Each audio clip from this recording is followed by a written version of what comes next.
Assalamualaikum warahmatullahi wabarakatuh. Perkenalkan, saya Indah Sulisdiani dari Stikes Mitra Adiguna Palembang, Prodi D3 Keperawatan semester 4.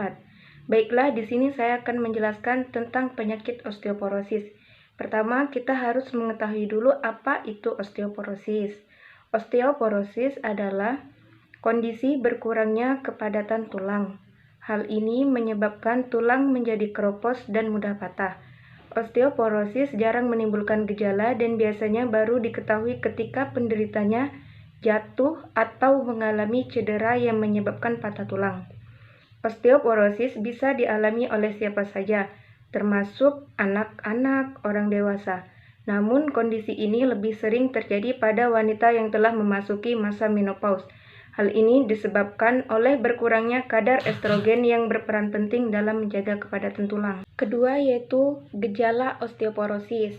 Osteoporosis terjadi secara perlahan selama bertahun-tahun. Kondisi ini umumnya baru bisa diketahui setelah seseorang mengalami keretakan tulang. Jika Anda memiliki kondisi osteoporosis, kepadatan tulang akan berkurang dan Anda akan rentan mengalami keretakan tulang. Cedera yang umum dialami pada penderita osteoporosis adalah keretakan tulang pada pergelangan tangan, punggung, dan tulang belakang. Dalam kasus osteoporosis yang parah, batuk atau bersin ringan bisa menyebabkan keretakan tulang rusuk atau tulang belakang. Osteoporosis umumnya tidak terasa sakit kecuali terjadi keretakan tulang. Jika Anda mengalami sakit punggung yang berkepanjangan, ini bisa termasuk gejala osteoporosis. Gejala lain dari osteoporosis bisa dilihat dari postur tubuh bungkuk pada manula.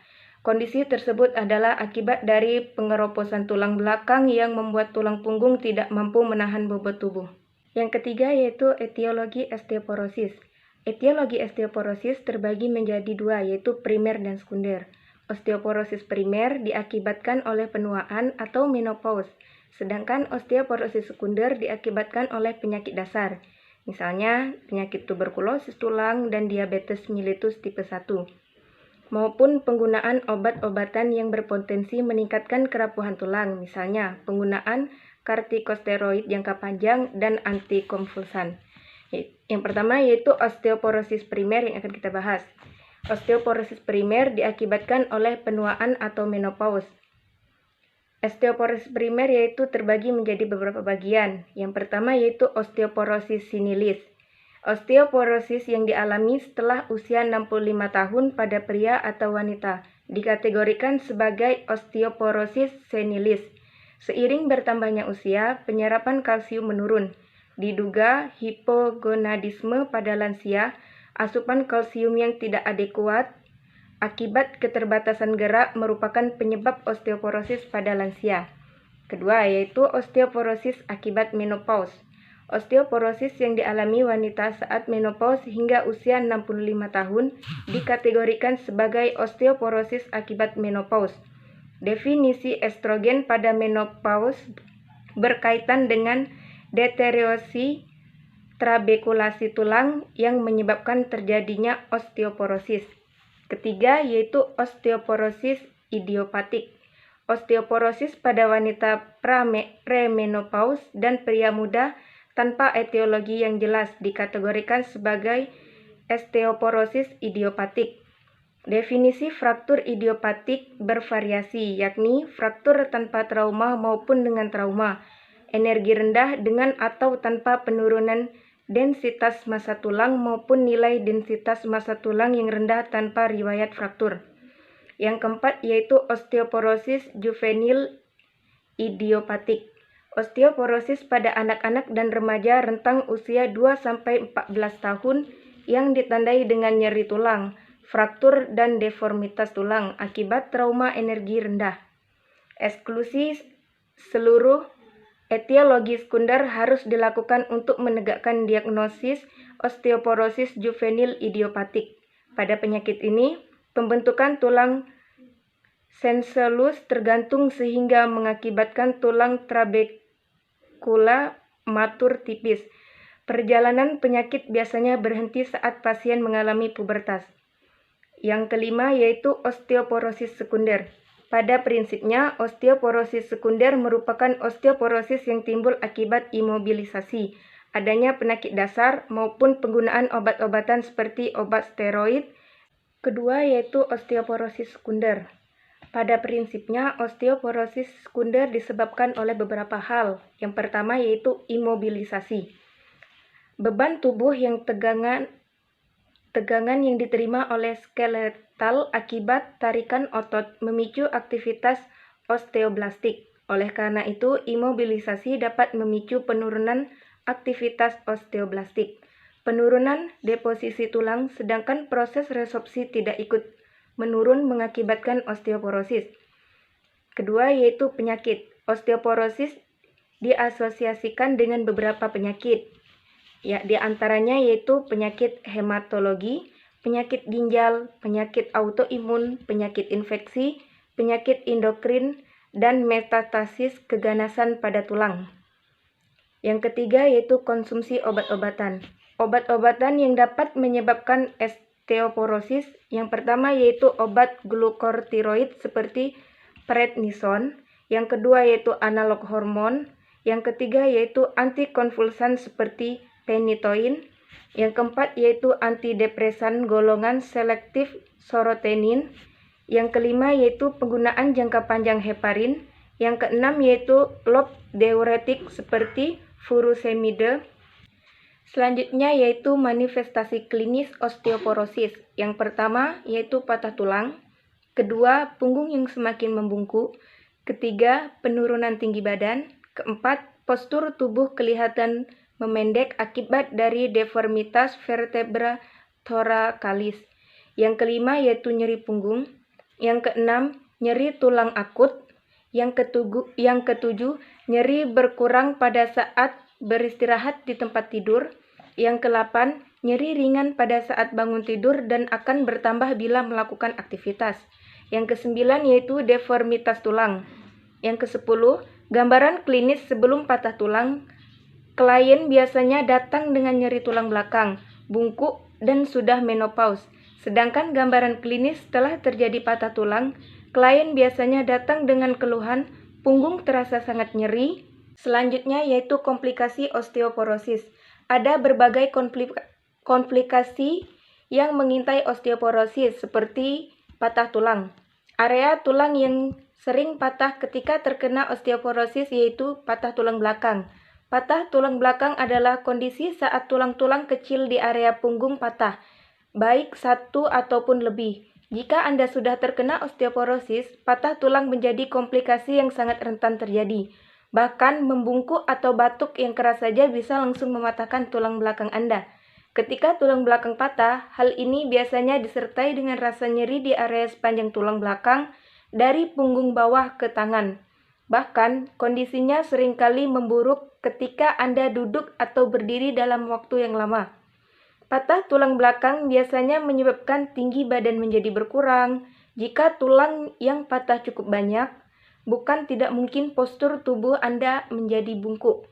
Patah tulang pinggul. Patah tulang pinggul biasanya disertai dengan rasa nyeri yang kadarnya berbeda-beda. Seseorang bisa saja hanya merasakan sedikit sakit tetapi masih bisa berjalan. Di lain sisi, seseorang mungkin tak lagi bisa menahan beban tubuhnya sendiri. Namun, secara umum patah tulang pinggul merupakan kondisi yang ditandai dengan gejala sebagai berikut. Pertama yaitu rasa nyeri di pinggul, kedua bengkak atau memar, kesulitan berjalan atau berdiri selayaknya normal. Kaki di salah satu sisi yang terkena terlihat lebih pendek atau bengkok. Terkadang, tulang pinggul menjadi sangat lemah akibat osteoporosis, sehingga aktivitas ringan pun bisa memperparah kondisinya. Kebanyakan orang yang mengalami patah tulang ini masih bisa berdiri dan berjalan, tetapi merasa sangat sakit di pangkal paha, lutut, atau paha bawah. Patah tulang pergelangan tangan. Patah pergelangan tangan termasuk salah satu komplikasi dari osteoporosis yang juga kerap dialami. Kondisi ini biasanya dipicu ketika penderita osteoporosis menjadikan telapak tangan sebagai tumpuan saat jatuh. Akibatnya, area pergelangan tangan memikul beban tubuh yang terlalu berat bagi orang dengan osteoporosis. Ketika pergelangan tangan patah, ada beberapa gejala yang akan muncul, seperti nyeri, bengkak, dan memar di pergelangan tangan atau pangkal ibu jari. Pergelangan tangan Anda tertekuk saat sudut yang tidak wajar. Muncul sensasi sakit ketika mencoba menggenggam suatu di area tangan yang terluka. Kedua yaitu komplikasi osteoporosis, yaitu depresi. Depresi merupakan gangguan kejiwaan yang bisa muncul sebagai akibat dari osteoporosis yang sudah lanjut. Pasalnya, orang yang pengeroposan tulangnya sudah tak terkendali sehingga seringkali sulit untuk bergerak. Akibatnya, mereka banyak menghabiskan waktu di atas tempat tidur atau kursi. Hal ini membuat penderita osteoporosis menjadi sulit untuk melakukan segala hal sendiri. Bantuan orang lain akan selalu dibutuhkan, bahkan untuk sekedar beranjak dari tempat tidur. Selanjutnya yaitu pengobatan osteoporosis. Langkah penanganan utama pada osteoporosis adalah mencegah tulang patah atau retak, terutama akibat cedera atau benturan. Berikut adalah beberapa cara yang dapat dilakukan. Menjaga tubuh tetap bugar dengan olahraga dan mengatur pola makan. Menghindari penggunaan alas kaki yang licin ketika berjalan di luar rumah.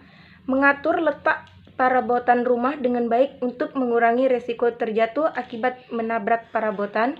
Memasang pegangan dinding, memasang karpet, atau menggunakan sendal khusus untuk mencegah terjatuh dari kamar mandi.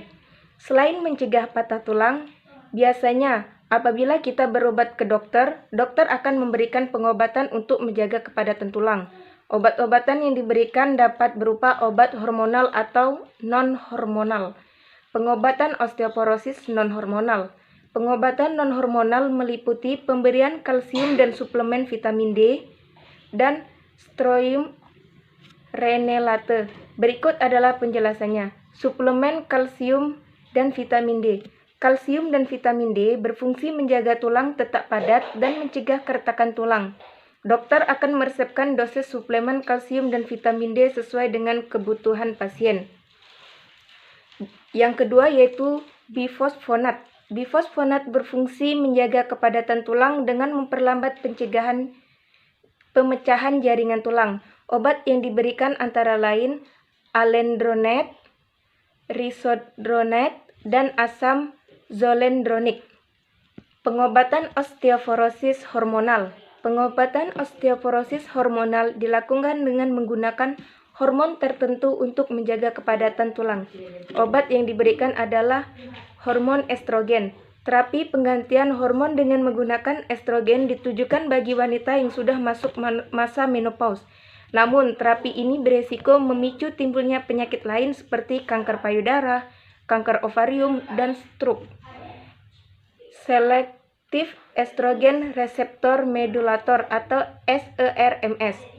Salah satu jenis yang akan digunakan untuk mengatasi osteoporosis adalah reloxifene. Obat ini bekerja dengan mempertahankan kepadatan tulang dan mengurangi risiko terjadi patah tulang.